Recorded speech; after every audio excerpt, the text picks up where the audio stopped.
بسم اللہ الرحمن الرحیم، السلام علیکم۔ گزشتہ کل T20 ورلڈ کپ کا فائنل کھیلا گیا جس میں آسٹریلیا کی ٹیم کو کامیابی نصیب ہوئی، مگر یہاں پر بھی پاکستانی کھلاڑی کے ساتھ بڑا دھوکہ ہوا۔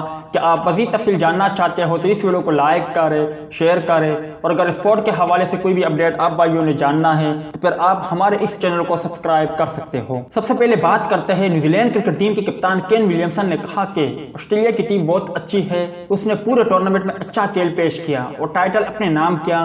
انہوں نے کہا کہ ہم نے بلے بازی کے دوران اچھا ہدف دینے کے لیے پوری کوشش کی، لیکن ہم اچھا ہدف دینے سے زیادہ دور نہیں تھے۔ ان کا کہنا تھا کہ جس طرح آسٹریلیا نے ہدف کا تعاقب کیا ان کی ٹیم کو کریڈٹ جاتا ہے۔ آسٹریلیا نے ہمیں تھوڑی دیر کے لیے بھی گیم میں نہیں آنے دیا۔ کیوی کپتان نے کہا کہ ہم نے جیسا ورلڈ کپ میں پرفارم کیا مجھے اپنی ٹیم پر فخر ہے۔ ان کا کہنا تھا کہ میچ میں ممکنہ طور پر 2 فیصلے آتے ہیں، شکست پر شرمندہ ہوں۔ اب بات کرتے ہیں دوستوں گزشتہ کل فائنل میں پاکستان سے کیا دھوکہ ہوا جس پر شائقین کرکٹر بھی حیران ہوں گے یقینی طور پر۔ وہ کیوں؟ دوستوں گزشتہ کل فائنل میچ میں جب آسٹریلیا کی ٹیم کو کامیابی نصیب ہوئی جن میں ورنہ نے 50+ رن بنائے اور اس طرح مجموعی طور پر انہوں نے T20 ورلڈ کپ کے 7 میچوں میں 289 رن بنائے، جبکہ بابر اعظم کی بات کرے تو انہوں نے مجموعی طور پر 6 میچز میں 303 رن بنائے، مگر پھر بھی بابر کے بجائے ورنہ کو ایوارڈ دیا گیا۔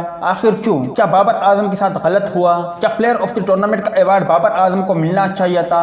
حقدار کون تھا؟ آپ بھائی مجھے کمنٹ سیکشن میں لازمی طور پر بتائیں، مگر اتنا میں آپ بھائیوں کو بتاتا چلوں کہ اس سے پہلے بھی کئی بار ایسے مواقع ملے ہیں جن میں 2 ٹیمیں فائنل میں مد مقابل ہوتی ہے اور پلیئر آف دی ٹورنامنٹ کسی اور ٹیم کے کھلاڑی کو مل جاتا ہے کیونکہ ان کی پرفارمنس اس ایونٹ میں سب سے زیادہ ہوتی ہے۔ اسی طرح میں نے کرکٹ کی ہسٹری میں یہ بھی دیکھا ہے کہ 2 ٹیمیں مد مقابل ہوتی ہے، ایک ٹیم کو کامیابی نصیب ہوتی ہے مگر مین آف دی میچ کا ایوارڈ ہارنے والی ٹیم کو مل جاتی ہے کیونکہ ہارنے والی ٹیم میں جو کھلاڑی ہوتا ہے ان کی پرفارمنس بہت عمدہ ہوتی ہے۔ اسی طرح T20 ورلڈ کپ میں اگر بابر اعظم کی پرفارمنس اور کارکردگی کو دیکھا جائے تو یقینی طور پر یہ ایوارڈ بابر اعظم کو ملنا چاہیے تھا، مگر بدقسمتی سے ایسا نہیں ہوا اور ایوارڈ ورنہ کو ملا۔ آخر میں آپ بھائی مجھے اتنا ضرور بتائیں کیا بابر اعظم کے ساتھ غلط ہوا یا نہیں اور اس ایوارڈ کا اصل حقدار کون تھا؟